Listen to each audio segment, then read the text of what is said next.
Hi guys! Welcome back to my YouTube channel. Good morning, good afternoon, good evening sa ating lahat. Saan man tayo sulok ng mundo.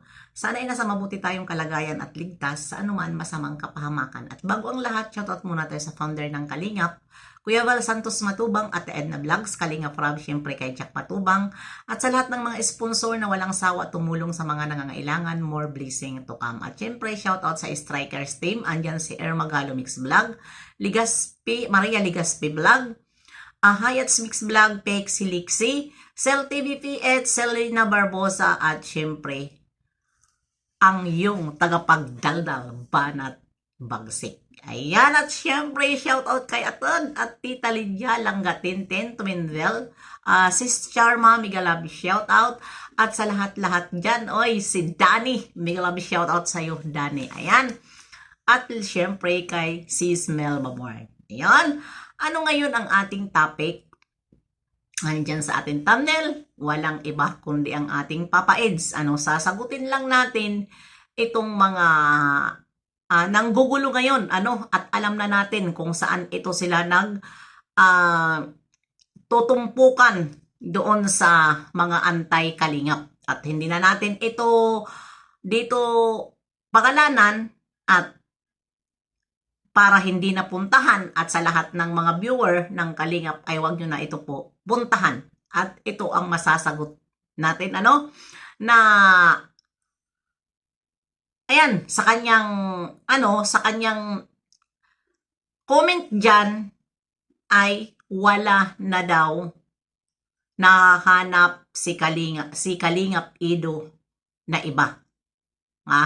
Ano nga daw ang kanyang kung baga, sabihin na lang natin, ano nga daw ang kanyang nagugustuhan dito sa ating Bibi Beyonce? Batang-bata pa. Ito po, si Kalingap Ido ay kita natin, yes, may gusto siya kay Bibi Beyonce. At hindi ngayon aayawan dahil nandyan na lahat kay Bibi Beyonce. Mabait na, maganda pa, at nasa kanya na lahat ang batang magalang at hindi nagsasalita na ikakasira para kay Kalingap Ido. Ayan may gusto, pero hindi ni Kalingap Ido, ipinapakita mismo na dyan talaga sa harap ng kamera dahil may respeto po siya sa kay Bibi Beyonce.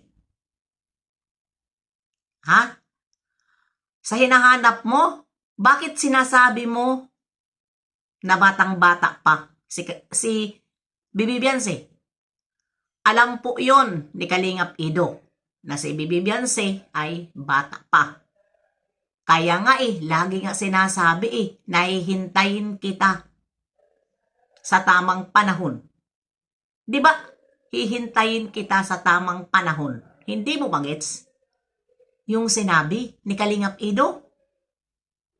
At huwag mong pumilit si Kalingap Ido sa ibang babae. Dahil tapos na yun.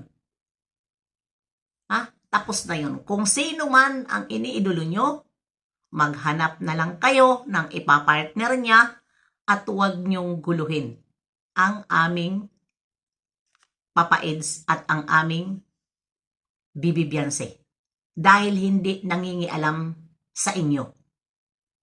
Gets nyo? Kung saan kayo masaya, doon kayo manood at huwag kayong dito manggulo na yun ang sasabihin nyo kay Papa Eds na wala nang nahahanap na iba kundi ang Bibi Beyonce na lang namin. Yes, totoo yun. Hindi na siya maghahanap ng iba kaya huwag na kayong umasa na mayroon pang si Kalingap Ido balikan. At mayroon pang hahanapin na iba. Wala na po siyang hahanapin. At nandyan na ang kanyang wifey. Andyan na. Sila po ay maganda na ang kanilang pagkakaibigan, maganda na ang kanilang pagsasama sa channel, sa kanilang love team, at walang nanggugulo. sa kanila. Kami po ay nagsusuporta lang. Huwag kayong magsuporta kung ayaw nyo. Huwag nyo na lang sabihin na bakit si Kalingap Edo ay hindi naghahanap ng iba. Paano nyo sasabihin na maghanap si Kalingap Edo ng iba? Di ba? Ano pa ba ang hahanapin sa iba? Nakita ba ni Kalingap Edo ang ugali ni Bibi Beyonce sa ibang babae? Di ba? Kaya ngayon, kumakampi na si Kalingap Edo dahil nakita na niya kung anong mayroon ugali si Bibi Beyonce na napakabait. Dahil bakit? Hindi yan nagsalita na kahit ano, na para ilaglag niya si Kalingap Edo. Diba? Ano ang pakiusap ni Bibi Beyonce nung time na nabas si Kalingap Edo doon sa kay Gina? Ano ang sabi ni Bibi Beyonce? Intindihin na lang po natin si Edo kasi alam naman natin ganun talaga. O diba? Ang sarap pakinggan. Batang-bata pa siya pero siya ang nakaunawa sa ugali ni Kalingap Edo. Diba? Diyan mo na lang, magigits ang ugali ng isang tao. Ibig sabihin, hindi siya nagsalita dahil kilala na niya ang ugali ni Kalingap Edo sa katagalan na pag-love team nila. Mayroon ba kayong ganon? Diba? Nakakaintindi, siya ang nakiusap. Siya ang nakiusap sa mga follower niya. Na wag na lang natin intindihin. Diba? Diyan ako humanga. Diyan ako humanga at diyan din siguro humanga si Edo. Mayroon siyang nakita kay Bibi Beyonce na ugali na nagustuhan ni Kalingap Edo. Huwag niyong ipagsumiksik yung dati. Dahil hindi si Edo ang nagpasaway nung mga panahon noon. Sino ang nagpasaway? Hindi ba yung nagugustuhan nyo ngayon?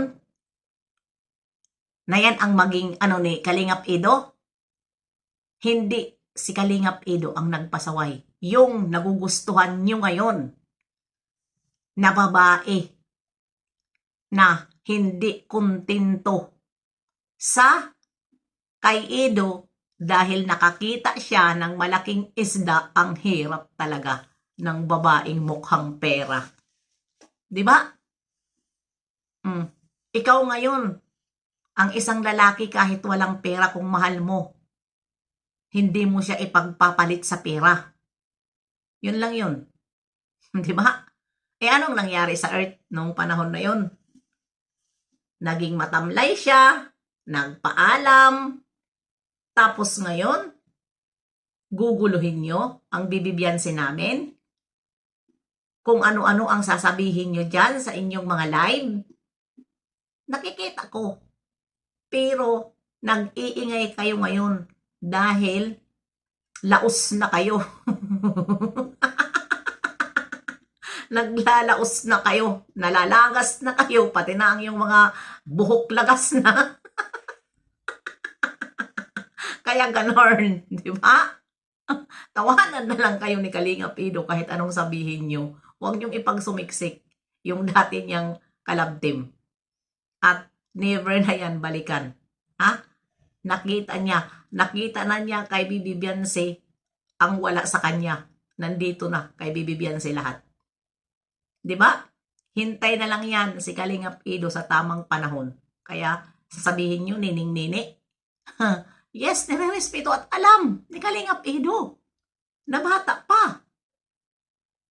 Kaya mahirap, kahit nga paghawak, mahirap humawak si Kalingap Edo dahil alam ni Kalingap Edo na mas bata sa kanya si Bibi Beyonce. Anong akala nyo kay Kalingap Edo? Diba? Hindi taong mapagsamantala. Kalingap Edo. May respeto yan. Ha? At hindi yan lumalabag sa mga protocol dito sa Kalingap. Kaya wag niyong ganyanin. Kaya manigas na lang kayo dyan na mga basher. Hanggang dito na lang. Ayan. Hanggang sa maprosin kayo ngayon dahil ayan na marami dito. Tag-ano ngayon? Taglamig ngayon. Tikom niyo yung bibig niyo, malagyan ng malagyan ng isno.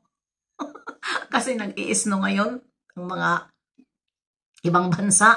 Kaya ayan, tikom na lang kayo. Hanggang dito na lang. See you next live and upload. God bless sa ating lahat.